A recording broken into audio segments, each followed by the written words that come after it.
ഏവർക്കും പ്രണാമം. നമുക്ക് ശ്രീ വാൽമീകി രാമായണത്തിലേക്ക് തന്നെ മടങ്ങാം. സുരേന്ദ്രനായ യമനെ ജയിച്ച ദശാനനൻ സ്വസഹായികളുടെ സമീപത്തിലെത്തി. യുദ്ധത്തെപ്പറ്റി പുകഴ്ത്തുന്ന രാവണനെ കണ്ട് ഏവരും വിസ്മയഭരിതരായി. യമതാടനങ്ങളാൽ ശരീരത്തിൽ എല്ലായിടവും ചെഞ്ചോര വാർന്നൊഴുകുന്ന യജമാനനെ മാരീചൻ തുടങ്ങിയവർ വിജയത്തിൽ ശ്ലാഘിച്ചു. അവരെയെല്ലാം സാന്ത്വനിപ്പിച്ച് പുഷ്പകത്തിൽ കയറ്റി. ഉടനെ തന്നെ പാതാളത്തിലേക്ക് എത്തുവാൻ കൂട്ടാളികളുമായി സാഗരതീരത്തിൽ ചെന്നു. ദൈത്യന്മാരും ഉരകങ്ങളും വാഴുന്നതും വരുണ സംരക്ഷിതവുമായ സമുദ്രത്തിൽ കൂടി വാസുകിയാൽ പരിപാലനം ചെയ്യുന്ന ഭോഗവതിപുരത്തിലെത്തി നാഗങ്ങളെ വിജയിച്ച് സസന്തോഷം മണിമതിപുരത്തിൽ പ്രവേശിച്ചു. അവിടെ നിവാതക വചാസുരന്മാരാണ് പാർക്കുന്നത്. അനേക തരത്തിലുള്ള വരബലങ്ങളും സമ്പാദിച്ച അവരെ രജനീനായകൻ പോരിന് വിളിച്ചു. അതിപരാക്രമികളായ ആ ദൈത്യന്മാർ മഹാബലശാലികളാണ്. അനേക വിധത്തിലുള്ള ആയുധങ്ങളേന്തി അവർ പടയ്ക്ക് തയ്യാറായി. ശൂലം, ത്രിശൂലം, കുലിശം, അഴൂക്, വാൾ, പട്ടസം തുടങ്ങിയ ആയുധജാലങ്ങളാൽ ദൈത്യരും അരക്കനും തമ്മിൽ പിളർക്കുവാൻ തുടങ്ങി. ഇടതടവില്ലാതെ യുദ്ധം ചെയ്തുകൊണ്ട് കൊല്ലുമെന്ന് പിന്നിട്ടു. രണ്ടു കൂട്ടരും ഒരേ തരത്തിൽ വിജയിക്കാതെയും തോൽക്കാതെയും നിന്നു. മൂന്ന് ലോകങ്ങളുടെയും ധാതാവും അനശ്വരനുമായ പിതാമഹൻ പള്ളി വിമാനത്തിലേറി അതിവേഗത്തോടെ അവിടെ എത്തി. നിവാതകവചന്മാരുടെ പടപൊരുതൽ തടുത്ത് വൃത്ത പിതാമഹൻ യാഥാർത്ഥ്യം ഓതി. ഈ രാവണനെ വിജയിക്കുവാൻ സുരാസുരന്മാർ ഒന്നിച്ചു ചേർന്നാലും സാധിക്കുന്നതല്ല. നിങ്ങളെ തോൽപ്പിക്കുവാൻ ദേവന്മാരും ദാനവന്മാരും ഒന്നിച്ചണിനിരന്നാലും സാധിക്കുകയില്ല. അതുകൊണ്ട് അരക്കർക്കോനായ ദശാസീനം നിങ്ങളുമായി സഖ്യം ചെയ്യുകയാണ് ഏറ്റവും ഉചിതം. മിത്രങ്ങൾക്ക് ഏതൊരു പദാർത്ഥവും വീതിക്കപ്പെടേണ്ട ആവശ്യമില്ലല്ലോ. ധാതാവിൻ്റെ അരുളപ്പാടനുസരിച്ച് രാവണൻ അഗ്നിസാക്ഷിയായി നിവാതകവചന്മാരോട് സഖ്യം ചെയ്തു. ഏറ്റവും വേഴ്ചയോടുകൂടി ദശഗ്രീവൻ ഒരു വർഷം ലങ്കയിൽ സ്വന്തം അരമനയിൽ എന്ന പോലെ സസുഖം അവരാൽ മാനിക്കപ്പെട്ടുകൊണ്ട് അവിടെ വസിച്ചു. ഹൃദയമിണങ്ങിയ ആ വേഴ്ചയിൽ നിന്ന് 101 തരത്തിലുള്ള മായകൾ രാവണൻ പഠിച്ചു. വീണ്ടും യാത്ര തിരിച്ചു. രസാതലത്തിൽ വരുണാലയം അന്വേഷിച്ചെത്തി. കാലകേയന്മാർ എന്ന് പ്രസിദ്ധിയാർജിച്ചവരുടെ അശ്മപത്തനത്തിൽ പ്രവേശിച്ച രാവണൻ അമേയ ബലവാന്മാരായ കാലകേയന്മാരെ നിഗ്രഹിച്ചു. യുദ്ധത്തിൽ വലിയ നാക്കുകൊണ്ട് തൻ്റെ സൈന്യങ്ങളെ നക്കി തിന്നുന്ന ബലവാനായ വിദ്യുജ്ജുഹനെ ഖഡ്ഗത്താൽ രാവണൻ വെട്ടി. സഹോദരിയായ ശൂർപ്പണഖയുടെ ഭർത്താവ് അതോടെ മൃതനായി.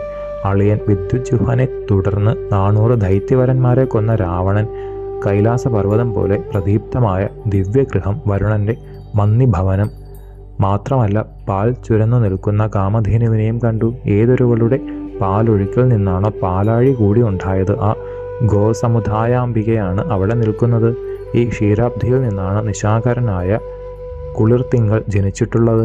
പാൽ നുരയുണ്ട് കഠിന തപസ് അനുഷ്ഠിക്കുന്ന മഹർഷീന്ദ്രന്മാർ ആശ്രയിക്കുന്നത് മറ്റൊന്നിനെയല്ല. ഇതിൽ നിന്നു തന്നെയാണ് അമൃതും പിതൃക്കൾക്കുള്ള കാവ്യവും സംജാതമായത്. മാനവലോകം മുഴുവൻ സുരഭി എന്ന് ആരെയാണ് ഭക്തിപൂർവ്വം വിളിക്കുന്നത്, ആ മഹാത്ഭുതമായ ഗോമാതാവിനെ പ്രദക്ഷിണം വെച്ച് രാവണൻ വരുണമന്ദിരത്തിൽ പൂകി. അതിഘോരന്മാരായ അനേക സൈന്യങ്ങൾ കാത്തുകൊണ്ടിരിക്കുന്നു.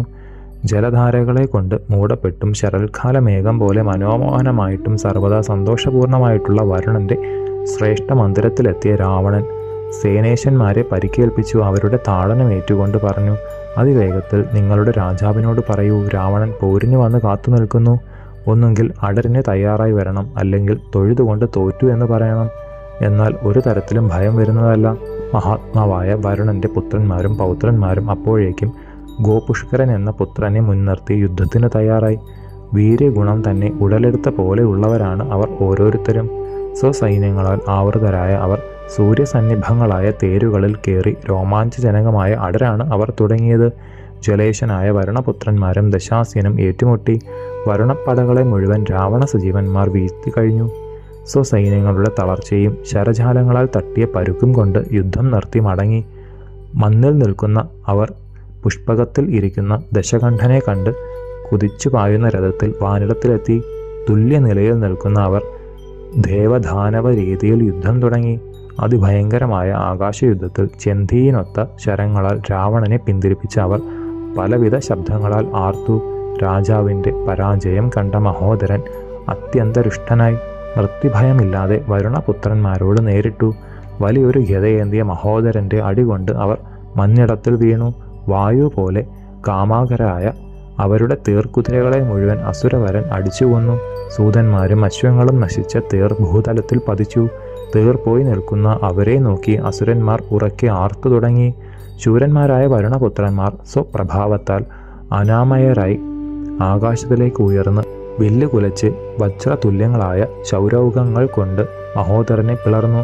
ക്രോധാവിഷ്ടരായ കുമാരന്മാർ ഒത്തുചേർന്ന് ദശകന്ധരനോട് എതിർത്തു. വൻമലയെ കാർക്കൊണ്ടലുകൾ പോലെ അരക്കനെ പിളർന്നു. ചൊടിച്ച പൗലസ്ത്യൻ കാലാഗ്നി തുല്യങ്ങളായ അത്യുഗ്രാസ്ത്രങ്ങളാൽ അവരുടെ മർമ്മങ്ങളെല്ലാം കീറിത്തുടങ്ങി. വിചിത്രങ്ങളായ ഉലക്കകൾ, അനേക വിധത്തിലുള്ള ഭല്ലങ്ങൾ, പട്ടസങ്ങൾ, വേലുകൾ, ശതഗ്നികൾ, തോമരങ്ങൾ എന്നിവയെ ദുർജയനായ ദശാസിൻ ഊന്നി നിന്ന് ചാട്ടിത്തുടങ്ങി. കാലാൾ സൈന്യം മുഴുവൻ തളർന്നു. ചേറാണ്ട 60 വയസ്സായ ആനകൾ പോലെയായി പദാതികൾ. അതുകണ്ട ദശാനനൻ പെരും കാറിൻ നിനാദം പോലെ ഹസിച്ചു. ഉച്ചത്തിൽ ആർത്തു വിളിച്ചു. നാനായുധ പ്രയോഗങ്ങളെ മേഘങ്ങൾ മാരി ചൊരിയുന്നത് പോലെ രാവണനിൽ നിന്ന് ഉതിർന്നപ്പോൾ വരുണ സൈന്യം മന്നിടത്തിൽ നിന്ന് പിന്മാറി. ശേഷം ചരിതം നമുക്ക് അടുത്ത ഭാഗത്തിലൂടെ കാണാം. ഗുരുപാദങ്ങളിൽ സാഷ്ടാംഗ പ്രണാമത്തോടെ നമസ്കാരം.